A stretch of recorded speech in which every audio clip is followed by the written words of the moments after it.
लङ्घयते गिरिं यत्कृपातमहं वन्दे परमानन्दमाधवम् ॐ हैतुकीं प्रेमघनदिव्यामूर्तिम् आचार्यरूपं प्रणवं नमामि।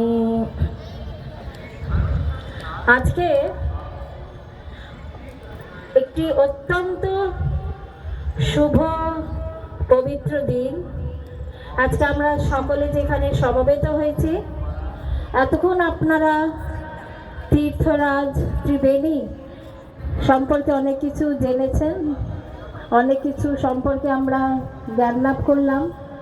কি কারণে এখানে কুম্ভ হচ্ছে এবং কিভাবে গত 700 বছর যেটা চলছিল সেটা মাঝে লুপ্ত হয়ে গেল এবং আবার সেটা কি করে আবার পুনঃজাগৃত করে আবার সাধু সন্তদের সমাবেশ আবার শুরু হয়েছে। এটা আমাদের অত্যন্ত সৌভাগ্যবান আমরা, কারণ যেটা প্রাচীন কাল থেকে যেটা চলছিল সেটা যে আবার আমাদের সেইগুলো দর্শন করার জন্য যে আমাদের আবার ভাগ্যে হয়েছে, সেই তার জন্য নিজেদের অত্যন্ত ভাগ্যবান ভাগ্যবতী নিজেদের মানবেন। কারণ হচ্ছে বলছে যে জন্মান্তরের পুণ্যফল না হলে কিন্তু এই পুণ্য শুভ লগ্নে আমরা সমবেত হতে পারি না। মানুষ কোটি কোটি মানুষ থাকে, কিন্তু এই বিশেষ দিনে বিশেষ সময় বিশেষ স্থানে যখন আমরা সকলে সমবেত হই তখন আমরা ধরেই নিতে পারি যে ভগবান সেখানে বিরাজ করছেন, তিনি সবসময় এখানে আছেন। বিশেষ সময় তার প্রাদুর্ভাব হয় আরো সুন্দরভাবে। তো আজকে আমরা এখানে যারা উপস্থিত হয়েছি প্রণব কন্যা সংঘ থেকে, এটা ভারত সেবাশ্রম সংঘের আদর্শে একটি মহিলা প্রতিষ্ঠান। ভারত সেবাশ্রম সংঘের আদর্শে মানে আমরা গুরু মহারাজ আচার্য স্বামী প্রণবানন্দজি মহারাজের পূজা অর্চনা করে থাকি এবং এটি একটি সম্পূর্ণ মহিলা প্রতিষ্ঠান, পৃথক ভারত সেবাশ্রম থেকে পৃথক মহিলা প্রতিষ্ঠান। আজ 1971 সাল থেকেই আশ্রম চলছে, 55 বছর হয়ে গেছে আশ্রম। তার প্রধান কার্যালয় ছিল আছে হৃদয়পুরে, উত্তর 24 পরগনা। তাছাড়া মধ্যমগ্রাম, হাওড়া এবং চুচুড়া জোড়াঘাটে আমাদের একটি সুন্দর শাখা আশ্রম আছে।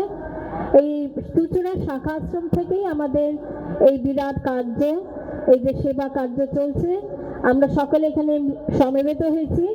আমাদের বিভিন্ন যেখানে যেখানে আমাদের যে শাখাগুলো আছে, মধ্যমগ্রাম, হৃদয়পুর প্রধান কার্যালয়, চুচুড়া, তারপরে বম্বেতে আছে নালাসোপাড়ায়, দিল্লিতে হরিয়ানা ডিস্ট্রিক্টে আছে, আন্দামান নিকোবর আইল্যান্ডে আছে, বিভিন্ন জায়গায় আমাদের শাখা আশ্রমগুলো আছে। সেখান থেকে সমস্ত বোনেরা আমরা এখানে আসি, যেখানেই আমাদের কুম্ভের প্রয়োজন হয় সেখানে আমরা বোনেরা একত্রিত হয়, সেখানে আমরা একটি সেবা কার্য দেওয়া থাকে। গুরু মহারাজ আমাদের মধ্যে দিয়ে করেন, আমাদের কোনো ক্ষমতা নেই। যাই হোক, তো এই প্রণব কন্যার সংঘ থেকে যে চুচুড়া শাখা আশ্রম আছে সেখান থেকে মেয়েরা এসছে। প্রতিটা আশ্রমে আমাদের কিছু মেয়েদের রাখা হয়, প্রতিটা আশ্রম প্রণব কন্যা সংঘের সমস্ত আশ্রমেই কিছু দুস্থ মেয়েরা থাকে।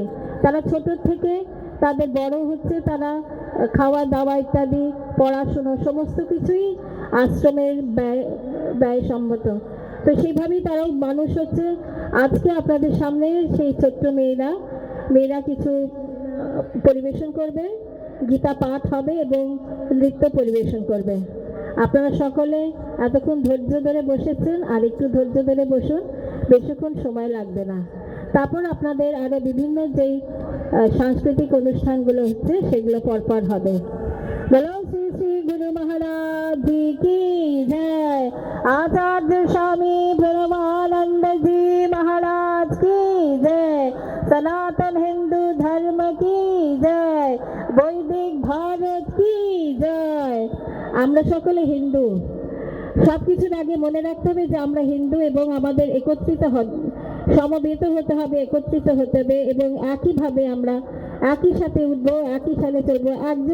একজন অপরের দুঃখে আমরা দুঃখিত হব। একজনের উপর যখন বিপদ পড়ে আমরা সেখানে সকলেই সমবেত হয়ে ঝাঁপিয়ে পড়ব, তবেই আমাদের হিন্দুবাদ থাকবে। বলো শ্রী শ্রী গুরু মহারাজ জি কি জয়। এইবার আমাদের গীতা পাঠ শুরু হবে।